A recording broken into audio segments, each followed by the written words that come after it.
Hello, it's Fran Davidson from psychicandenergywork.com.au, and this is part 3 of my monthly observations for December 2024. Feel free to go through to the website to the monthly observations page, psychicandenergywork.com.au, to have a look at what I've written there about the MOs that goes hand in hand with this video, so might add a little bit more value if and when you get across it. This section of my observations looks at the MOs. The MOs in numerology tell us how we're about to achieve the birth number states that I outlined in video number 2, right? The birth numbers again for December 2024 are 12-3 and 2036, which reduces to 2.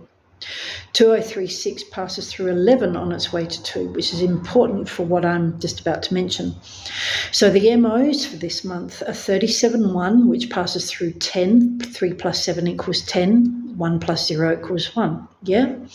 And also 140, which reduces to 5. So within that mix, if we're just looking at the two MOs, 37-1 and 145, we're talking about two numbers with zeros in them. And that's really important because if we do come back to the birth number states for December 2024, 12-3, 2036-2, there is a lot of realizing. Therefore, there is a lot of communication, expression, you could say making time to hear oneself think, process, etc., etc. These things require space, and the MOs this month are talking about space in the zeros that they are presenting in the chart. 3 and 7, 37, are both mental numbers. 3 helps the light bulbs go on. 7 is the moment that really sharpens our awareness to the point where we know without question, without a doubt, what's required, what life requires of us, what the moment requires of us, and how we can interface with that very exactly in a way that there are no questions. It's just a fact. So let go of all the doubt, let go of all the ambiguity, the uncertainty, and just get on with what we know right now. In a sense, therefore, the MO for December as it appears every year, 37-1, is talking about a time that helps us get to that clarity, that helps us therefore get to our understanding of self, of ourselves, let alone others, as life wants it to be now. In other words, who am I ready to be? What am I ready for? In a way that always implicitly there's a sense of almost like shrugging off any clouds or any energies that have led to confusion or lack of clarity or ambiguity. Lots of E words in there, sorry.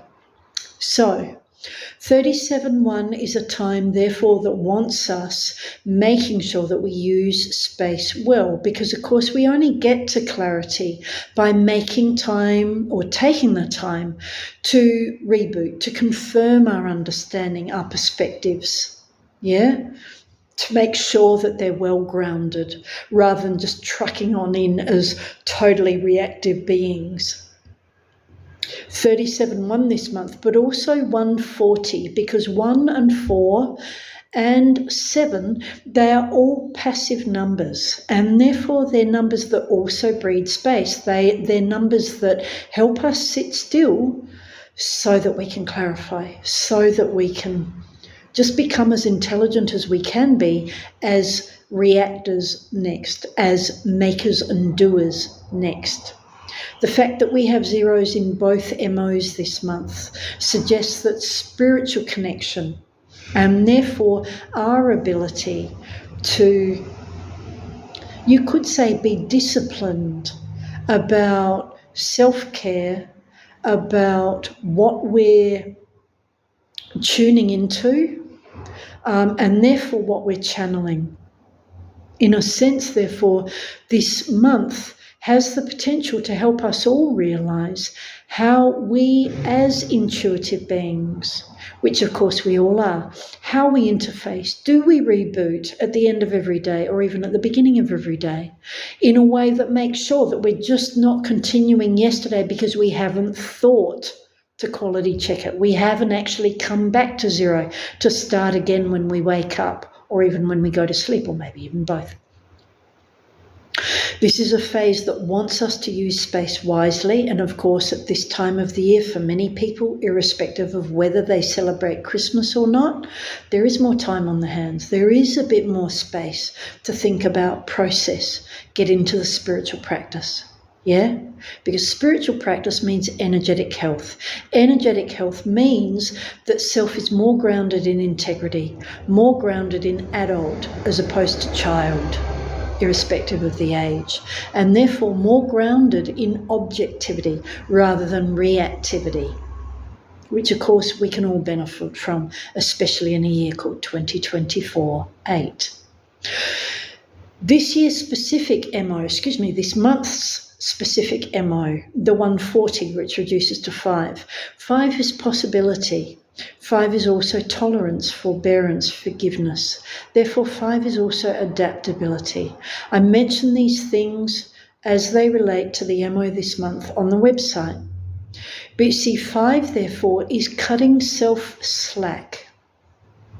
Not just ourselves, but everybody. 5 can also be an incredibly busy time. And so 5 can up the momentum, just as 8 this year, 2024, has done all year. 5, therefore, can lead us into a greater sense of what is possible, and it often does that first through overwhelm. The reason I'm mentioning this isn't to say to you that, oh, you're just about to have a really bad month. But 5 is often a time that ups the ante. Therefore, and that can be in a really delightful way, but 5 can be a time when all of a sudden the schedule is busier, and hello, December, that's often the way. Yeah?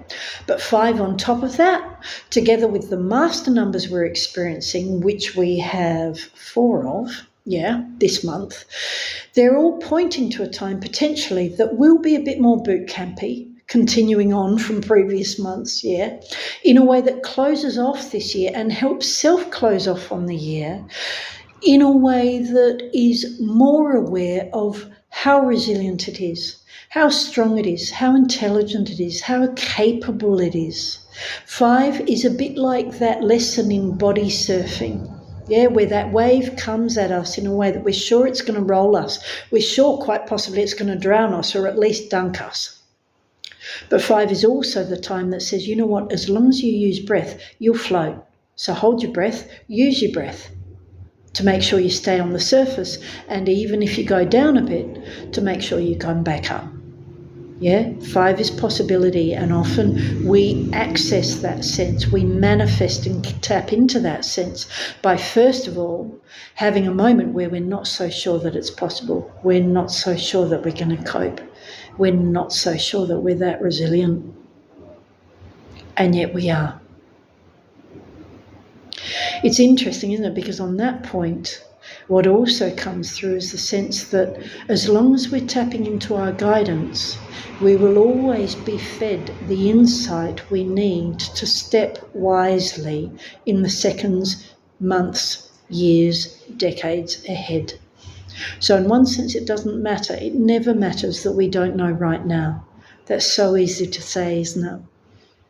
But it doesn't matter that we don't know right now. What matters is whether we're tapping into spiritual guidance, quality guidance, in a way that even if we don't know for sure, we're accessing that sense of you're on the right path, you're on track. This is happening for a reason. That's actually going to be okay up the track, even if now is a bit wobbly.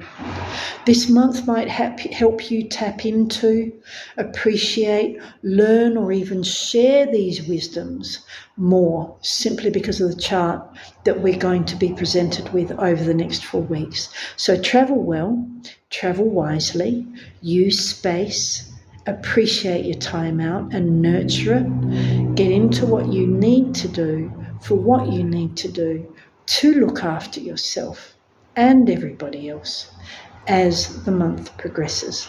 Take good care. Thanks for tuning in. Please feel free now to go through to part 4 of my video observations for December, where I'll be talking about the end states, the end results that this month's chart wants us all to get to. Take good care. Travel well. Thank you again.